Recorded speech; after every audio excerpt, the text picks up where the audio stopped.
Malam berikutnya, ketukan itu datang lagi. Tok, tok, tok. Kali ini lebih deras. Raka langsung membuka pintu. Lagi-lagi tidak ada siapapun.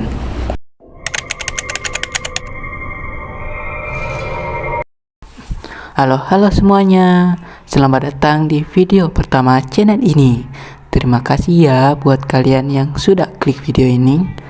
Sebelum ceritanya dimulai, jangan lupa ya tekan tombol like, subscribe, dan aktifkan lonceng notifikasi supaya kalian tidak ketinggalan cerita-cerita horor terbaru. Langsung saja ke ceritanya. Di sebuah desa terpencil, hiduplah seorang mahasiswa bernama Raka. Karena libur kuliah, ia pun pulang ke rumah peninggalan kakeknya yang sudah lama kosong. Rumah itu berdiri sendiri di ujung desa. Warga sekitar sering berkata, jangan pernah membuka pintu jika mendengar ketukan setelah pukul 12 malam. Raka hanya tertawa. Baginya, semua itu hanyalah cerita yang tua untuk menakuti-nakuti anak kecil. Malam pertama berlalu dengan tenang. Namun, tepat pukul 12:13, tok, tok, tok. Terdengar 3 kali ketukan dari pintu depan. Raka mengintip dari jendela. Tak ada siapapun. Ia membuka pintu. Kosong. Hanya angin dingin yang masuk bersama aroma tanah basah. Mungkin cuma ranting, gumamnya. Ia menutup pintu dan kembali tidur. Malam berikutnya, ketukan itu datang lagi. Tok, tok, tok. Kali ini lebih deras. Raka langsung membuka pintu. Lagi-lagi tidak ada siapapun. Tetapi ketika hendak menutup pintu, ia melihat cicak kaki berlumpur. Cicak itu bukan menuju keluar, melainkan masuk ke dalam rumah. Jantung Raka mulai berdebar.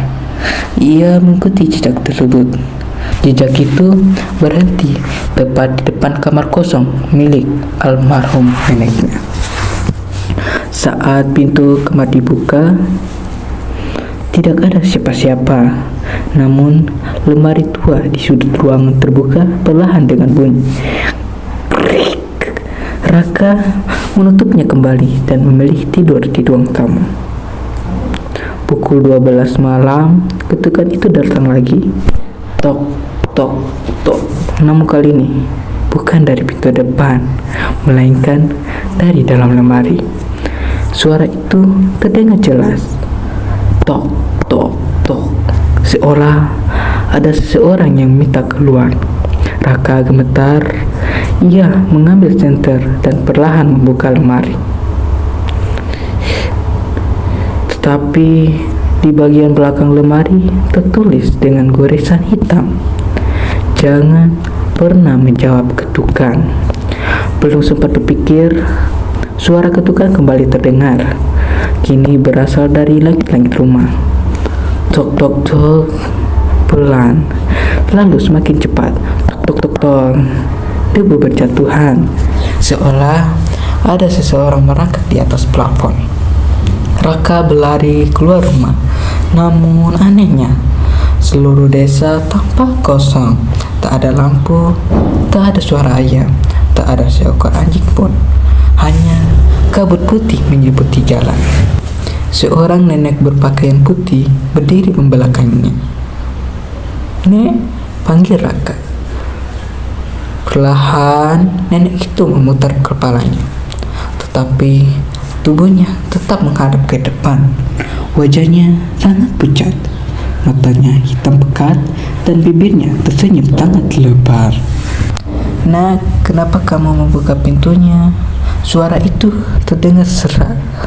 Raka mundur perlahan, namun tiba-tiba tangannya disentuh sesuatu dari belakang. Saat menoleh, tak ada siapa-siapa. Ketika melihat ke depan lagi, nenek itu sudah berdiri tepat di depannya. Raka menjerit. Ia pingsan. Dan keesokan paginya, ia ditemukan warga desa di halaman rumah. Tubuhnya demam tinggi. Saat sadar, ia menceritakan semuanya. Seorang tetua desa hanya menghela napas. 15 tahun lalu, ada seorang nenek yang tinggal di rumah itu. Setiap malam, ia mendengar ketukan misterius. Karena penasaran, ia selalu membuka pintu. Hingga suatu malam, yang datang bukan manusia. Sejak saat itu, siapapun yang menjawab ketukan itu akan terus didatangi. Raka memutuskan meninggalkan rumah tersebut. Ia kembali ke kota, mengira semua sudah selesai. Beberapa bulan kemudian, di kamar kosnya, saat sedang mengerjakan tugas, jam menunjukkan pukul 12:13. Lampu berkedip, ponselnya mati sendiri, lalu terdengar suara lagi. Tok, tok, tok. Dari balik pintu kamar, Raka membeku. Ia teringat pesan di lemari, jangan pernah menjawab ketukan. Ia memilih diam. Ketukan itu berhenti. Raka menghela napas lega. Namun, beberapa detik kemudian, suara itu terdengar lagi. Bukan dari pintu, melainkan dari bawah tempat tidurnya. Tok, tok, tok. Disusul bisikan pelan. Aku tidak pernah berada di luar. Sejak malam itu, aku selalu di dalam rumahmu. Seketika lampu padam. Cerita Raka memecah kesunyian malam. Keesokan paginya, kamar kos itu kosong. Pintu masih terkunci dari dalam. Tak ada jejak Raka. Yang tersisa hanyalah 3 bekas ketukan di bawah ranjang dan tulisan kecil di dinding. Sekarang giliranmu mendengar ketukan. Terima kasih ya sudah mendengarkan dari awal sampai akhir. Sampai jumpa ke cerita selanjutnya.